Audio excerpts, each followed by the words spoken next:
welcome back into the Dropkick Basement, your favorite pro wrestling history podcast. My name is Mike Madden. I am leading the charge on this one with my compadre, Tom Schultz. Tom, how are you today? Feeling good. Ready to hit a Topeka Hilo on the listeners. Yes. Yeah. We have decided, because the hottest thing in pro wrestling this week has been the infusion of La AAA, the AAA wrestlers, into WWE programming. Tom and I decided to be super timely and introduce to the Dropkick Basement faithful a concept that we are going to be mining quite often. It's something that we kind of put our heads together and said, well, let's be a little bit different. Let's retire the Mount Rushmore of things, and let's come up with a concept on our own that we think you guys are going to like. Road tested this on the Captain and Madden show a couple weeks ago and got some decent feedback. So we are bringing aboard the dream team of a particular topic. And in this case, because we are lucha-centric this week, we are going to be reviewing our dream team of luchadores. Tom, your history with Lucha Libre, just briefly, if you can share with us. So I think the first introduction I had to Lucha Libre was ECW. In like 1995? 95, yeah. Yeah. Seeing guys like Eddie and Ray and all that stuff, and then the infusion of the luchadors into the cruiserweight scene in WCW. That was my first forte. Mm-hmm. And since then, I have casually kept up with like Triple Mania and Sure. things of that nature, and the infusion of now lucha into the American companies like AEW and WWE. I mean, not. I wouldn't say it was my strong suit, okay, but I have a baseline knowledge of the lucha style. Yeah, I think that's what we're both coming into this with. It's sort of we know it exists. We don't know every storyline, but if you start mentioning major names and guys that have developed through AAA that have crossed over, again, as you said, recently into a lot of the companies that we watch on a regular basis. Plus, even think about guys that have like gone on an excursion to Japan or England, and you catch wind that they're having these great matches across the world.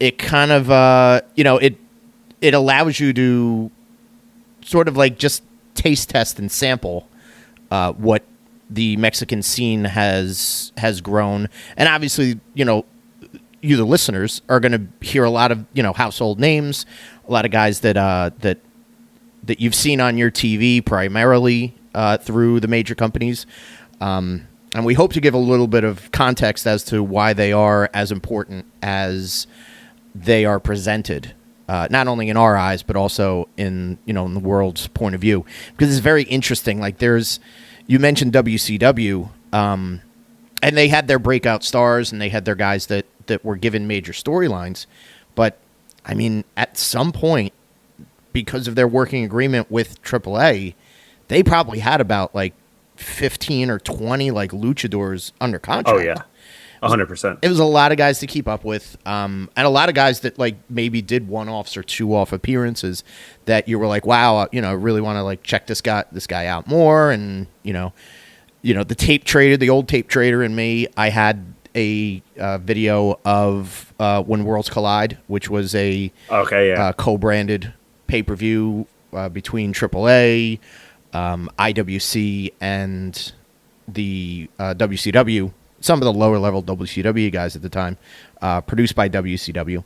So I saw it a little bit before ECW got their hands on it, and obviously we'll go over a lot of the finer points of this, but But it was really like that was WCW gets a lot of credit for hiring a bunch of the guys or using them, but I think it was really ECW that broadened them and put them in spotlight showcases first, so that you could say, wow, look how exciting they can be, and and what the future could hold if these guys make it in America and can show off. So the Dream Team will have 12 wrestlers on it, 7 of which are your bench players.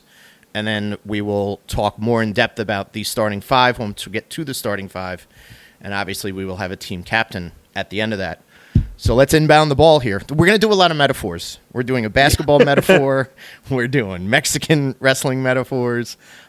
We promise you, although I will just disclaimer real fast, Mr. Iguana, who is everybody's flavor of the month, WWE on their socials is going nuts for this guy.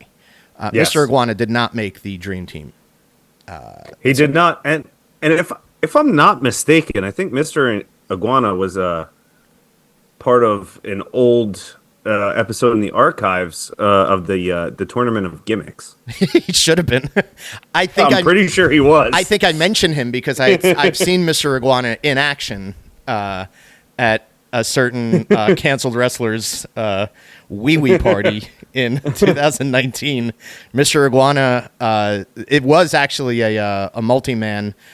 What I think they labeled it as an interspecies match, where Mr. Iguana, Shark Boy, beloved Tournament of Gimmicks runner-up, Beast Mortos, Ultimo Dragon, and Puma King. It was a multi-man match.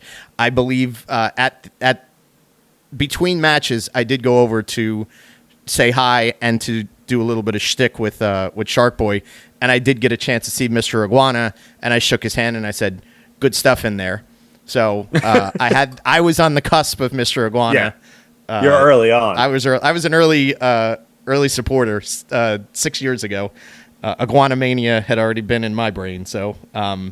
But let's not get off track.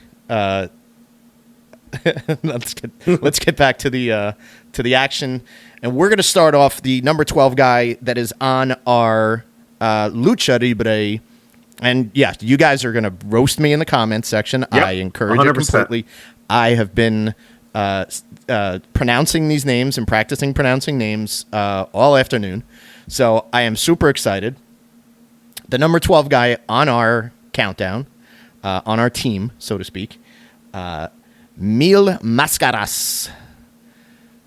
And I think that, pronunciation aside, this may be the most controversial pick of the of the Dream Team, having Mil Mascaras ride the very end of the bench.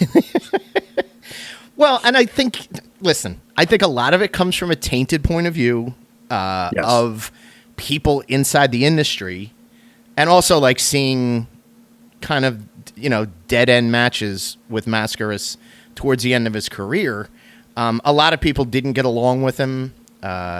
Famously I think he had a fight at one of the Cauliflower Alley. Oh, did with like the Destroyer, Dick Beyer.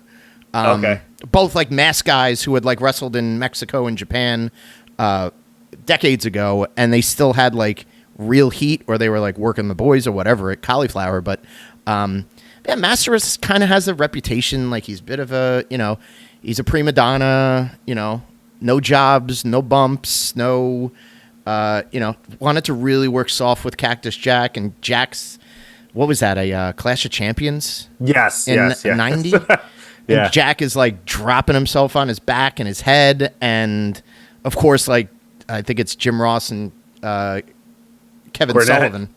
Oh, maybe it's Corny. Yeah, maybe it's Corny. Yeah. And they're both like going nuts for like Jack, basically like risking life and limb and taking the softest drop kicks in the world from Mil Mascaras. But what can't be undersold, again, the guy, his career went back to the 60s. Before there was even defined companies in Mexico and promotions to work, where it was just under the banner of Lucha Libre. in Arena Mexico, Mascaras would come in and he would be, a nationwide hero. Took the mantle from El Santo during that time. And I think what's more important is he had the universal appeal. So the mask was over. Yeah. He was treated as a specialty. So much in the way that Andre the Giant was, where you were like, hey, we're going to bring in Mil Mascaras during summertime, and we'll have him in Florida or we'll have him in New York. He's wrestled at the Garden many times. He was I think he did at least 2 or 3 matches against Billy Graham in the 70s. Bill Apter loved to put him on the magazine covers. He had an His look was great. Yeah, he had an impressive physique, great upper body. At that time, like he was, I guess it was a little bit hard for him to work with guys in the U.S. Because it was more of a physical, brute, body slams and suplexes and takedowns, and he wanted to do, a little bit more of the acrobatic stuff. But they would find a place on the card for him, whether he was in the main event or whether he was a featured attraction. Worked everywhere, did a lot, did movies, did appearances on Mexican television as well as American talk shows. I believe he was on like a Merv Griffin or a Mike Douglas talk shows. So he was definitely an ambassador for Lucha Libre wrestling. We can call him soft, but he certainly did make an impact. So he's lucky that we're going to be good to him and keep him on the countdown. Yeah, I think we're kind of going against our better judgment. And also, I just want to point out that he was never unmasked in the ring, and he apparently is very rarely seen without the mask on. Even to this day, like he's holding the gimmick up. So we'll move on. Number 11, Blue Demon.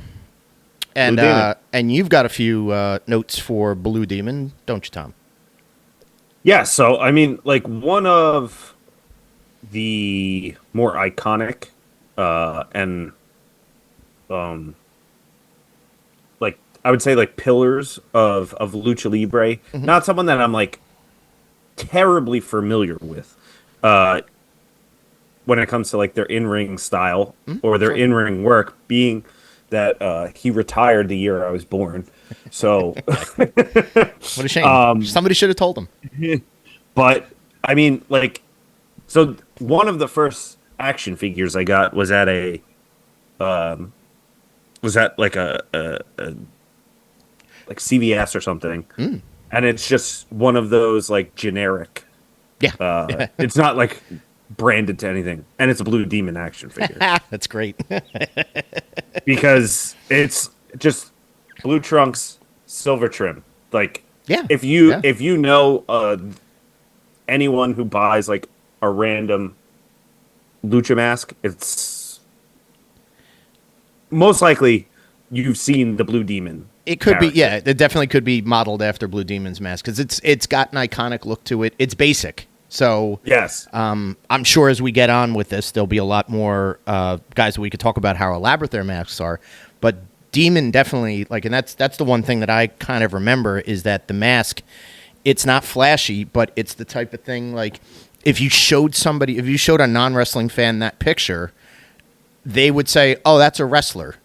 Yeah. Right? You would definitely say like, "Oh, that's a Mexican pro wrestler," like for sure. Like he fits the archetype of the look. So very iconic. Exactly. He had like a long storied feud with El Santo, who is another like staple of Lucha Libre. Wrestled again, much like Mil Mascaras, had his stints in the United States. Wrestled for almost like 40 years. Yeah. And that's what you see with like a lot of these older lucha guys. They were able to protect themselves in the ring and spanned generations, which I think is what gives them their legendary status is they had multiple generations of fans that their careers unfolded in front of. Oh, very true. Yeah, yeah, and that's what sort of cements their legacy even outside of Mexico, because you can look something up and you can, like, again, doing research for this, like looking on Wikipedia and just saying like, all right, wow, look how dotted this guy's career is, and he started in 1974, or he started in like Mascaras in the 60s, or Demon in the late 60s, I'm sure. So Blue Demon started in like the late 40s. Oh, he goes back that far. Like goes way back. And again, like when it comes to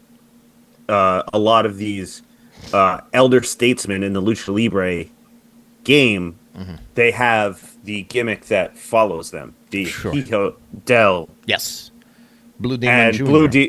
Blue Demon Jr. is another huge name in Lucha Libre, but Blue Demon was the forefather of that, and their family name has spanned 50, 60, 70 years in Lucha Libre. So like that's where I think, again, not too familiar with everything that he's done in the ring and stuff like that, but definitely a pillar of the early Lucha Libre scene in Mexico.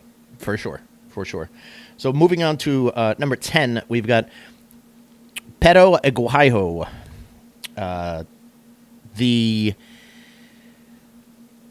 one of the headliners for that When Worlds Collide pay-per-view from '94, wrestled in in a cage.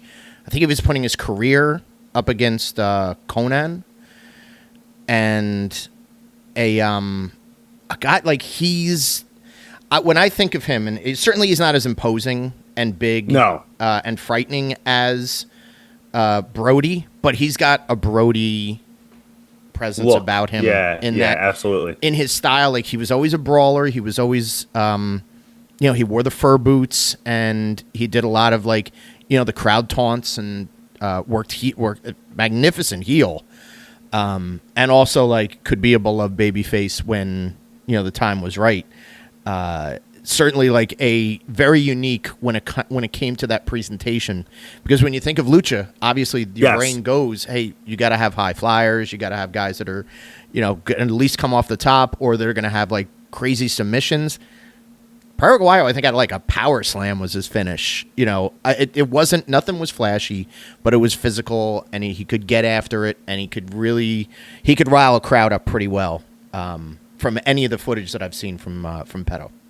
Yeah, and again, like to cement the babyface luchadors who are taking all these high risks and doing all these death-defying moves, you need the counterpart heel that is going to pose the biggest threat to them. And Paraguayo's style of wrestling in the Lucha Libre scope of things kind of, posed... it was the opposite of everything that the baby faces were all about, and so that kind of made it work even better, as opposed to just having two guys who are having this high flying blah blah blah blah blah.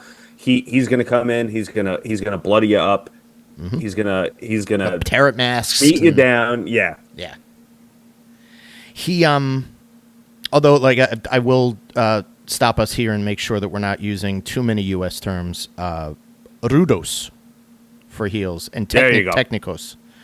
So yes, but he's also like, when I think about him and the feuds that he had with like high flying guys, or the matches at least that I've seen him with high flying guys, great lucha base. Yes, and I think that's something that just needs to be touched on a lot.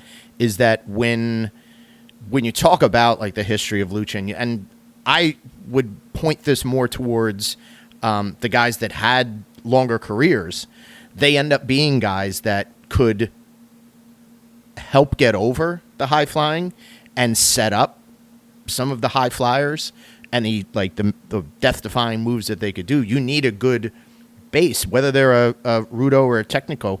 You need a good base that's going to be able to catch you, when you're doing an outside dive, set you up for, some sort of like a corkscrew or a flip to the outside or a flip back to the inside, and make it look, impressive that like they got out of this submission hold or you had them in a suplex and they figured out a way to corkscrew out of it. Like, and that was one thing that I've always like been impressed by Pero. And even his son, rest in peace, Yes. Perito Aguayo, who almost made my list. But yeah, he was another guy like in a younger generation who knew how to get heat, and he learned all of that from his father, and was also like, again, just a great like base for the more charismatic high flyers. So that's it for number 10, Pero Aguayo. Moving on to number 9, El Último Dragón, who is an absolute. He's a unicorn in the lucha world. Yes. Was taught a hybrid style. So originally, Yoshihiro Asai trained in Japan. Started his own freaking company in Japan. One of the indies. What was he? He eventually was Toraman, but he did. Yeah.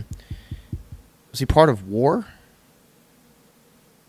I believe he was part of War. Was he? In like 92 to 94. Okay. But also obviously like came over to wrestle in CMLL, worked some of the indies, eventually, wrestled in AAA. Then, as we know, really made his international mark in the United States, WCW. The creator and innovator of the Asai Moonsault.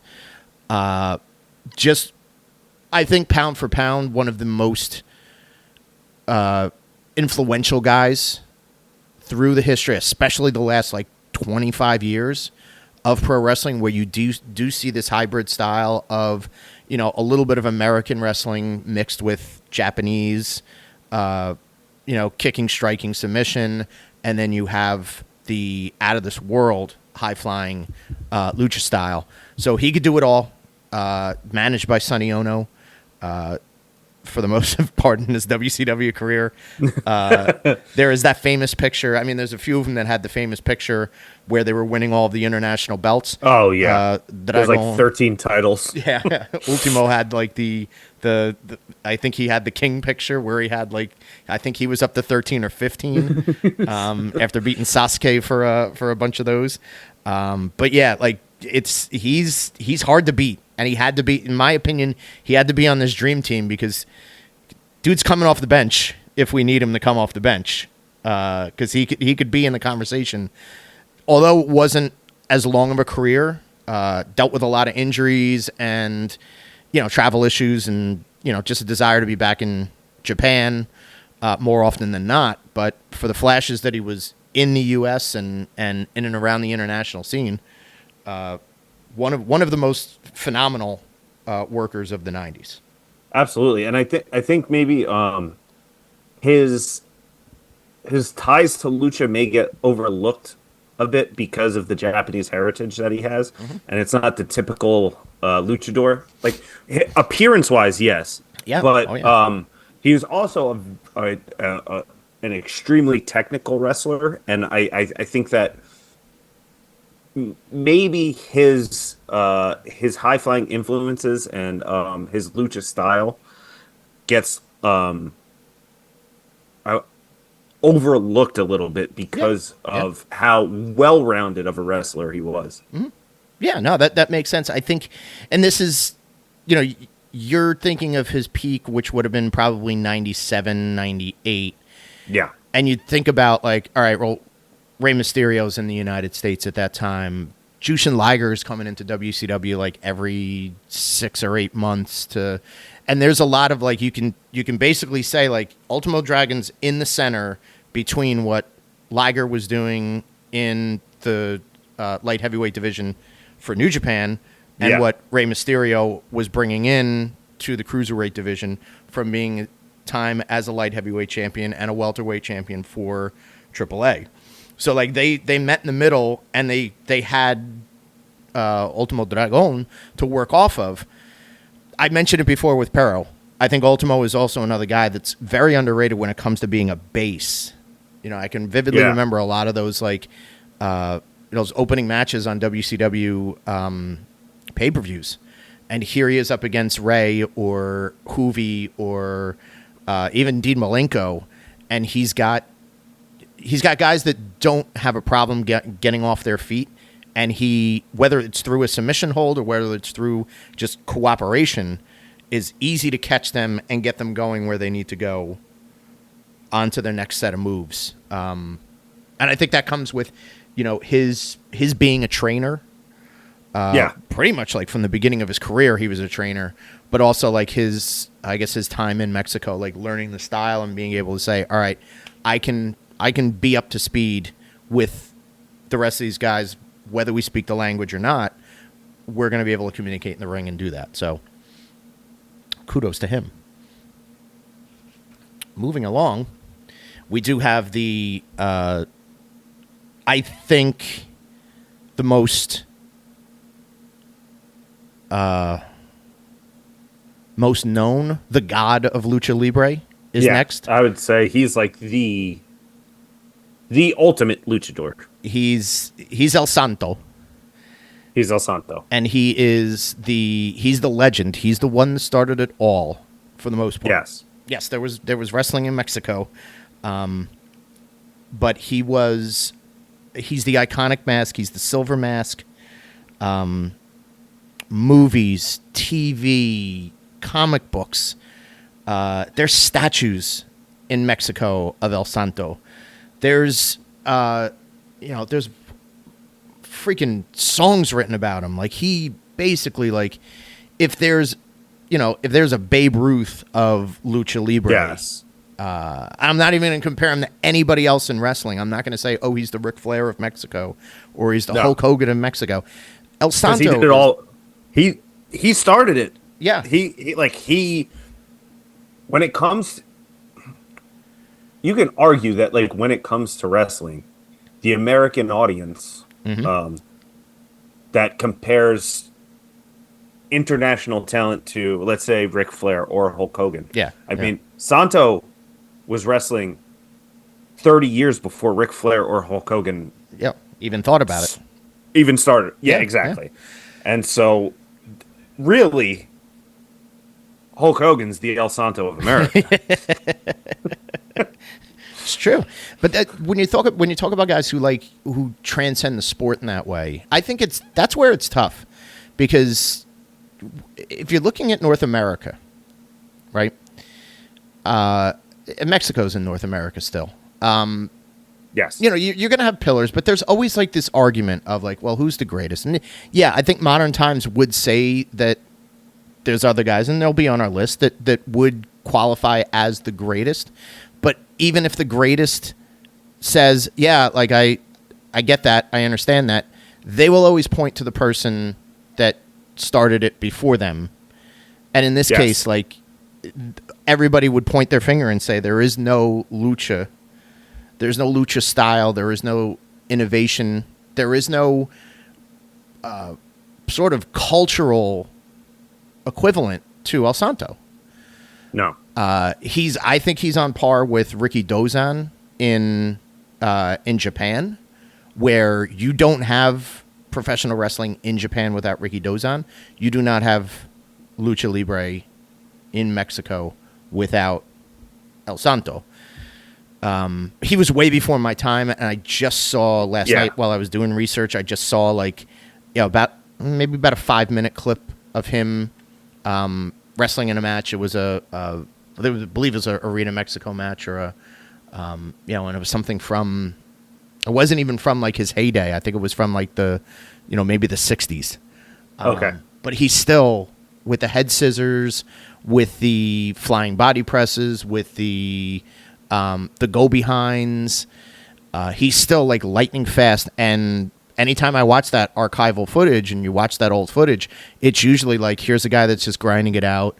Here's some cool submission holds or some escapes that guys get in and out of, but there's nothing, aside from maybe a handful of guys like Antonino Rocca that were doing the high spot drop kicks, or the running of the ropes was the one thing I was like, Jesus Christ, like this guy could keep up with the fastest in the world right now. Like he was very lightning fast, and so he's a fun watch if you ever get a chance to go back. Also a guy that, like as you mentioned before, Blue Demon was one of his longtime opponents. Gory Guerrero was both a partner and an opponent of El Santo through the years. So everybody can run because El Santo walked. And and I will give WWE a lot of credit. Like they pulled out all the stops to like make sure that El Santo was revered when they did this, especially now that they're doing this sort of leaning into the lucha culture and how everything. He's ground zero, so deserves to be on here. And I think could have gotten maybe a higher spot on, maybe a starting spot even, had we been more familiar with his work. But being that he wrestled from the late 30s into maybe the 70s, early 70s, late 70s, maybe early 80s, like it's not someone that I've seen a ton on, but the legend and the mark that he made on not only Lucha Libre but the wrestling industry as a whole. I mean, it would be a crime not to put him on this team. I will, in some capacity. In a brief sidebar, I will say that when I worked at the record store that I worked at, we had CDs, DVDs, video cassettes, stuff like that, and it was in the Woodbridge area. Okay. Anybody in New Jersey that's familiar with it. So we had like an international movie section. Boy. Which used to be, well, you're just like thinking like, all right, well, those international movies, like you're going to get like stuff that's Oscar nominated. There was a whole section of, because I guess at that time when DVDs were first coming out, it was cheap to like put a bunch out, and there would be like these, like a whole row of like El Santo films. Not that they sold a lot, but it was basically like somebody was like, kind of digging through the archives, and they were like, well, we can put these on DVD. We can sell them for $10. People might like them. I don't know why they never made it to the wrestling section, because we had a pretty big wrestling DVD section. Why they were always in international is that's for another day or time. But but yeah, they were there, and I always kind of like looked at them and kind of thought to myself like, this is not nobody in my, especially my generation. Like, there were guys that got popular and were household names, but this is. El Santo is a different cat. So The Rock should give El Santo. Oh yeah, sure. Many residuals. Oh, mucho. Because they consider him to be the all-time wrestling movie guy. Yeah, but without El Santo, I don't think Dwayne's doing Fast and the Furious 19. Might not be next year. Might not be. So let's move. We're actually going to combine at the number 7 spot. We're going to combine two guys that are really synonymous with each other. Pentagon, El Penta Sierra Mel, and Rey Phoenix, the Lucha Bros. Now, in my mind, and I know that they're both phenomenal away from each other, the most memorable stuff that they have is their tag team matches and their absolute like wars with the Young Bucks. And that I guess that period, if you would say between 2015 and till just recently when they both left for WWE, just prolific. Wrestled everywhere. Won everybody's tag team titles, headlined everybody's show, wrestled the best and sometimes the worst. And they're just so damn entertaining, and they're taking up the mantle right now. I think they're both two of the lead guys that you think about. If there's a true wrestling fan that goes out there and watches week to week, they're always going to say that either it's Phoenix and Pentagon, or separately Phoenix or Pentagon. You know, even as opponents, they always deliver, in my opinion. They're brand new to WWE, so hopefully, and Penta's being treated extremely well. Yes. And Rey Fenix is undeniable, in my opinion. Rey Fenix is one of my favorite wrestlers on earth to watch. I can't get over his body control, his ability to dazzle in the ring, and to use the ropes as a springboard is it's unbelievable how good he is. And Penta's menacing. There's no doubt about it that there's a presence, and there's a lot of stuff that he's taken from their father. There's a lot of stuff that they've taken from La Parca and a lot of other guys from the past. But the two of them are just they're a certified hit, in my opinion. I'm sure you share a lot of the same sentiment. I would say so together as a unit, almost untouchable. Especially as a lucha tag team, they are untouchable. But individually, I would say Rey Fenix makes the prototypical modern day Technico, and Penta makes the prototypical modern day Rudo. Yes, they are the perfect representation of good and bad. And but Penta has the ability, I think, to go back and forth, whereas Phoenix is kind of a little bit relegated to being a babyface. Yeah, I think so. Especially in America, being that he doesn't have the promo ability, but the two of them are. I mean, they are the face of Lucha Libre modern day. Yes. And I think that, for younger fans, they are going to go down as some of the guys that we're going to mention in our starting five. They will 100% be maybe 1 and 2 in years to come. Absolutely. Yeah. No, there's no doubt. And if used right, sky's the limit for both of the guys, but Jesus Christ, you've seen Penta in big time when they've shined him up in that Lucha Underground promotion, and they were protected that armbar, or the was it the armbar? Or was not? There was the arm breaker. Arm breaker.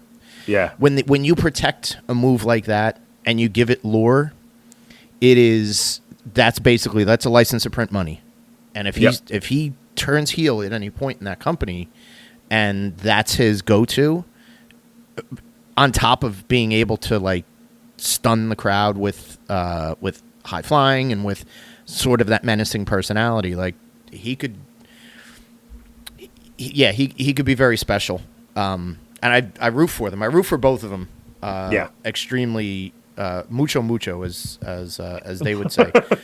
Also, just to mention, as I said about Mr. Iguana, Lucha Bros were on that cancel person wee wee party in 2019, so I got to see them live. Yeah. I got to see them live as they were on their we're hitting every promotion tour, and I was can't wait to see more of these guys in person. They deliver the goods. So we're getting a little bit closer to our starting five. One more guy on the bench, and he is the chairman of WCW. Yeah. The always captivating, always exciting La Barca. And when I say La Barca, I am encapsulating LA Park, Le Parc. Oh yeah. It's the same guy in my opinion. Yeah. give me just an encapsulation of the name of La Barca, and I am interested and intrigued. The Thriller entrance, the dancing, this guy can goof around for 70% of the match, and then and he's fucking fat. Yeah. La Parca's not a thin man. And he's a lucha base, so he's got a bigger body frame. But when he needs to fly, La Parca can get up and jump. The first in-person lucha that I saw, ECW Arena, October of 1995, on a very cursed card. The middle of, I guess, just before intermission, or a couple of matches before intermission, was a tag team scramble with Rey Mysterio and Conan versus La Barca and Psicosis. And I came away at the end of that, even though I was scared out of my mind that I was going to inhale smoke and potentially die in the ECW arena. And I had seen some pretty, shocking and phenomenal stuff that night. The one thing that I walked away from it, I was like, that Lucha Libre match fucking slapped, and it was so awesome, and I can't wait to see it on television. And they clipped it on TV, and they didn't show the whole thing, and it was like, what the fuck are you guys doing? You just want to sell videotapes, don't you? Well, guess what? You can't sell that videotape because now it's evidence. But yeah, no, La Parca's a hell of a lot of fun. The WCW run. He was involved with the angle where Diamond Dallas Page dressed up in La Parca's costume. Oh my God, yeah. And he threw the diamond cutter on Randy Savage. Thank God the DDP decided that he wanted to take La Parca's costume and do some of the La Parca mannerisms before. He's still, there's a version of La Parca that just, re-debuted recently in AAA. I think that's a gimmick that lives forever because it's so. Oh yeah, it's so fucking unique. I'm throwing a lot of roses at La Parca's feet, so I'll turn it over to you for a sec to give me your La Parca. La Parca, one of my all-time favorite lucha guys. Yeah, 100% the most charismatic. Lucha guy who doesn't speak. That's another component of a lot of these guys you wind up cutting promos and stuff, and he's just doing his dance. He's playing his chair guitar. Playing the chair guitar, right? And again, it's a lot of the stuff that these legendary lucha guys have is the legacy and the longevity, regardless of who is in that costume. Yeah, it's like Kiss. Gene Simmons has always said, Kiss will live on forever because Kiss is the makeup. Right. La Parca is the outfit, the persona, the dancing, everything that comes with it. That's La Parca. It's not particularly who plays him, and that's what's going to live on in the Lucha Libre legacies. Yeah, for probably forever. It should be. I mean, it should be forever. There's gonna be a El Hijo del La Parca or whatever we do. Well, they'll just resell the gimmick to somebody else who's, and I think the La Parca that they just debuted is much skinnier than the original La Parca. Gotta fatten them up. So either you fatten them up or you're like, now La Parca flies. Watch him go. But no, he's fucking exciting. They did have him speak. He had a speaking gimmick in WCW when Vince Russo first. And they were using, I think it was like Stevie Ray's voice backstage. So La Parca had like a gimmick where he would talk ghetto. Oh. And it would be like, what you talking about, fool? And it was like, holy shit, this is awful on a couple different levels. Yeah. God bless you, La Parca, that you're participating in this. But so let's now move on to our starting five. Starting five. We got to dim the lights and do our chord introductions. Number 5. The spotlight has just shined on mid-court. Yes. We mentioned his father on the bench. He'll be cheering on his son, El Hijo del Santo. A guy, again, just I think he recently retired. And there's an El Hijo del Santo that just debuted recently.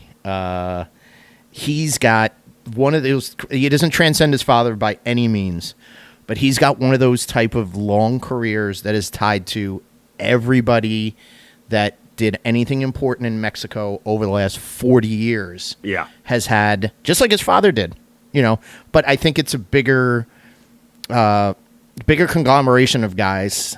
Wrestled at when Worlds Collide. He was in the 2 out of 3 falls captain's match. It was El Hijo del Santo and Octagon Jr. defending their masks against the Los Gringos Locos, Eddie Guerrero and Love Machine Art Bar. Mask versus hair for the tag team championships in a 5-star match.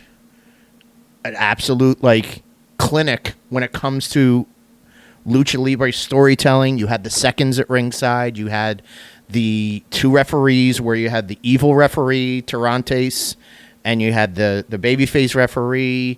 The crowd was so into it. And this is the hallmark to good storytelling. It all stemmed from Eddie Guerrero originally teaming with El Hijo del Santo before he turned heel.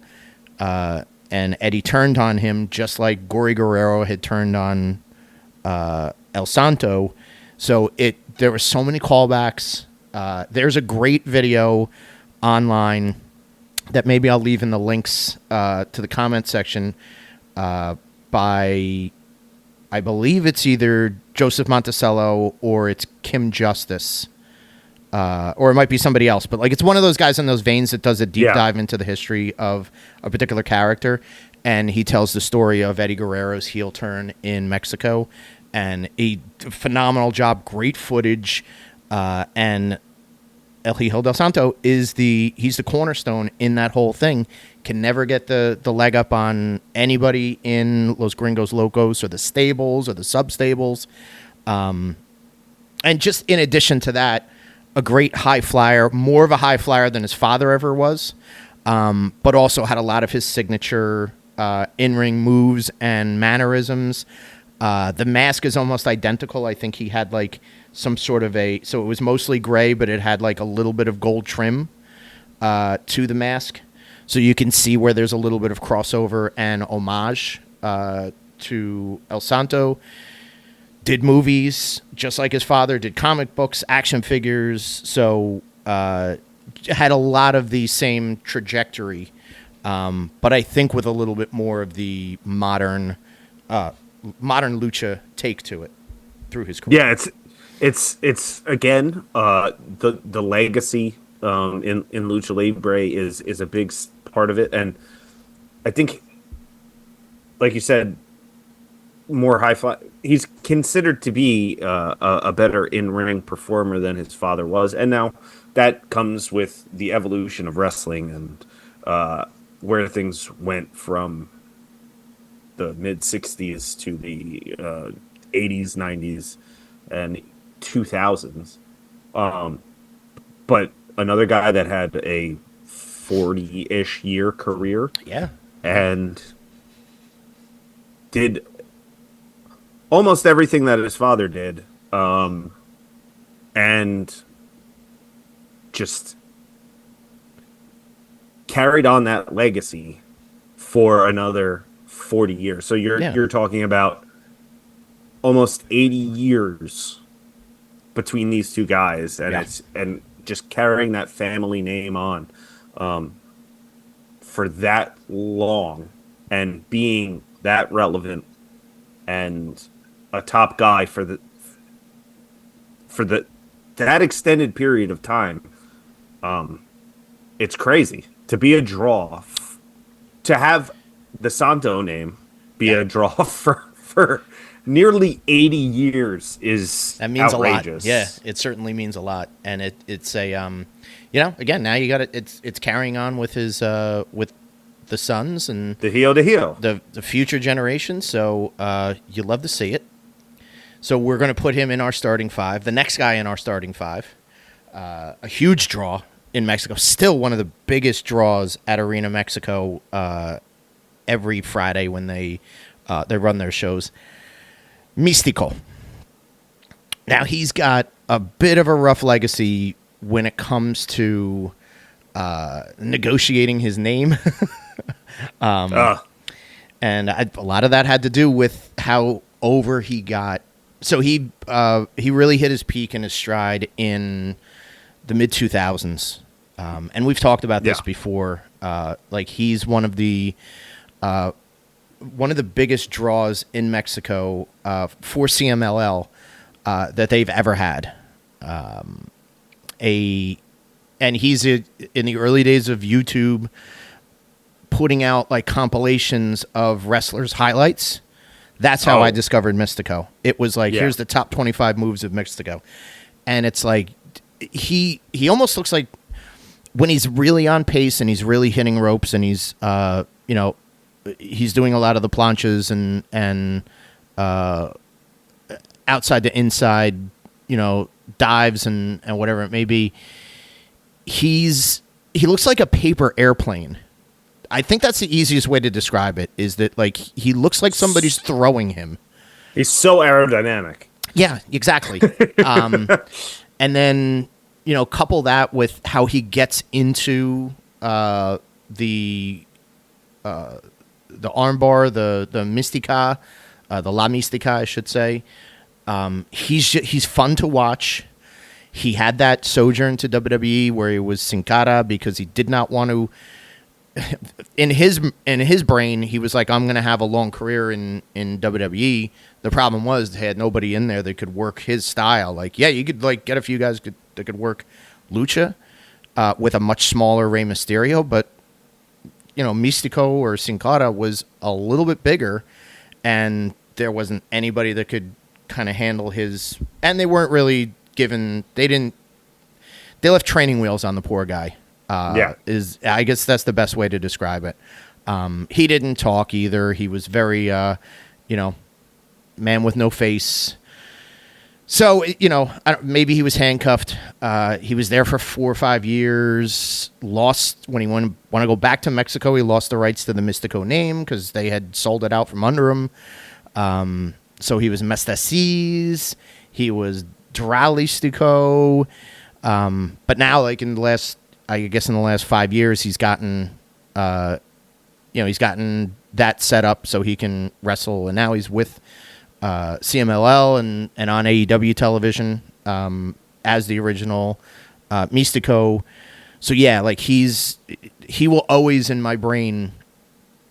I think about those YouTube clips and like reading about him and the high praise that he got from every journalist around the world. Like, he might have not had the greatest opponents, but he was so damn over with that crowd in Mexico that he was untouchable for a long time. He was untouchable. So, that's why I put him in there. Curious what your thoughts are for Mystico. And I think that like in a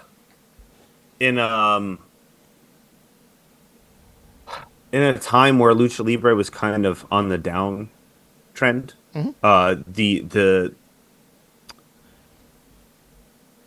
everything in Mexico wasn't at the heights that it was once was in the early 90s, and I think that's because many of their major stars were taken and brought to America. He was the shining light in that period of time in the mid 2000s. So he like took what everyone looked at as Lucha Libre that we were introduced to in the American style in the late 90s, and he elevated it For sure. Yeah. from there. He was the bridge, I would say, from one guy, like the big guys, to the next. Yeah. I think so. Mystico was the guy that, and although he may have not gotten all the recognition because of the weird transition that he had into WWE and like his introduction to the majority of the American audience, I do think that his place will be solidified by his work that was done in Mexico, and we can kind of forget about the Sin Cara era. Yeah, you can carve that out. Just scoop that one out. But another guy, like when I think about him, he's got, before he left, when he came back, Ultimo Guerrero was a star because his feud with Mystico and his matches with Mystico. Hechicero now. Everybody's favorite luchador is Hechicero. And I think a lot of that has to do with working against Mystico as the main Rudo in Arena Mexico so many times and in multi-man matches and having an interaction and being able to play off of him. I think he elevates everybody that's on that roster, especially when he does show up in other promotions, especially AEW, where it's like, all right, like here's the proposed 6-man or 8-man tag match, and then it's like Mystico is part of it, and he's got a lot of attention, and the crowd recognizes him, and they respect him from his years of work. So, by all means, I think he's having a great renaissance, and the partnership that they're going to have with AEW going forward is going to be tremendous for him. So, all right, so top 3 time. And I think this top 3, everybody's going to know our top 3. So I don't know really if there's much to be said other than just platitudes at this point. Our number 3 is Eddie Guerrero. And I would say that of the top 3, the only reason that Eddie is at 3 is because of his untimely demise. Yeah, and I think the other thing is that he went to America much earlier than everybody else and stayed there. And basically, that's true, yeah. I think, he learned what he learned and developed the character that he developed in Mexico and the style that he wanted to work in Mexico. And then it was like, well, the big league is calling and I've got a chance to really like stamp my legacy. So he didn't, unfortunately, yes, he did die young, but he didn't have that sort of post, because I think he definitely would have had a great post career touring in Mexico if his body could hold up to it. But yeah, one of the quintessential guys, because he's a heel, he's a babyface, he's beloved on both sides of that equator. So yeah, he's definitely in there. I don't think anybody who's listening to this is going to say any bad things about the late Eddie Guerrero. No, absolutely not. So that moves us to number 2, and number 2, when you think about guys that had crossover appeal and could, be the face of lucha outside of the wrestling context, Conan is certainly a guy that had he was over immediately. As soon as he started wrestling, they were like, this is a heartthrob. This is a guy that's going to be a cornerstone. He was the cornerstone of AAA when they started it up. Yep. And he was synonymous with them, even to this day. Like, Conan is part of it. He's gone off and done a million different side things, and he can be on everybody's top list of wrestlers based out of Mexico. Never the greatest in the ring. I'm just going to be honest. But like a great ambassador for lucha, and he had his own style, so he certainly gets high praise on our list as well. And when we were saying earlier, like, you don't want to call El Santo the this or that of Mexico, I feel like Conan was always referred to as the Hulk Hogan of Mexico. Yes, he was. Like, he was kind of like the guy who has the most crossover appeal, the guy who is a big star, the guy who has a look, may not be the best in the ring, but had a career that spanned generations and did as much as he did in the ring as he did out of the ring. For sure. I agree with you full-fledged on that one. Conan deserves. And Tequila Sunrise is still a fucking fantastic submission hold, by the way. So good. So, Also, great name. yeah. Oh, for sure. Tequila Sunrise. Number one, I don't think anybody's going to... No. This isn't a mystery to anybody. Rey Mysterio Jr. It's not a list of lucha guys without the guy that actually continues to wrestle at a high level. Maybe not the highest level that he did before, but he's the face of Mexican wrestling. He's one of the faces of WWE for the last 25 years. Let's be perfectly honest. He could be on a list of like one of the greatest wrestlers of all time.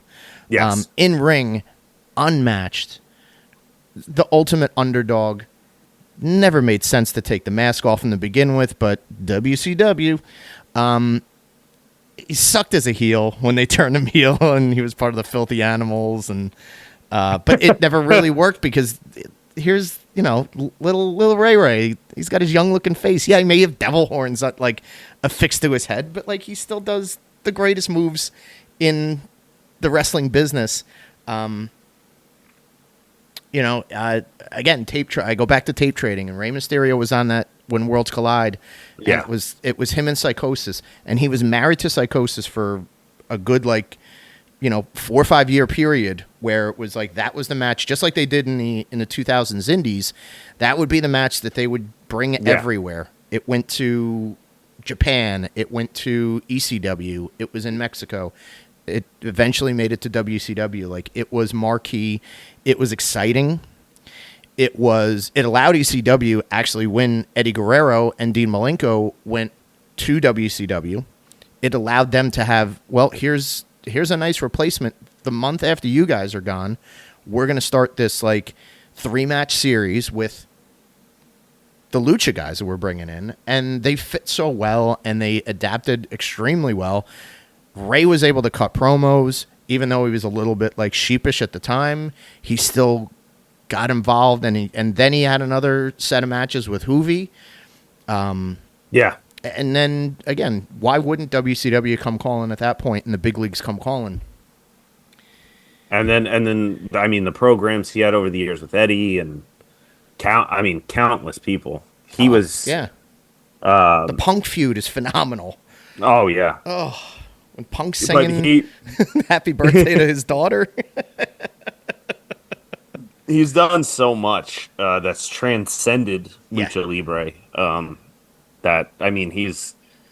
And I would say probably still to this day one of the top merch sellers of all time in the history of professional wrestling.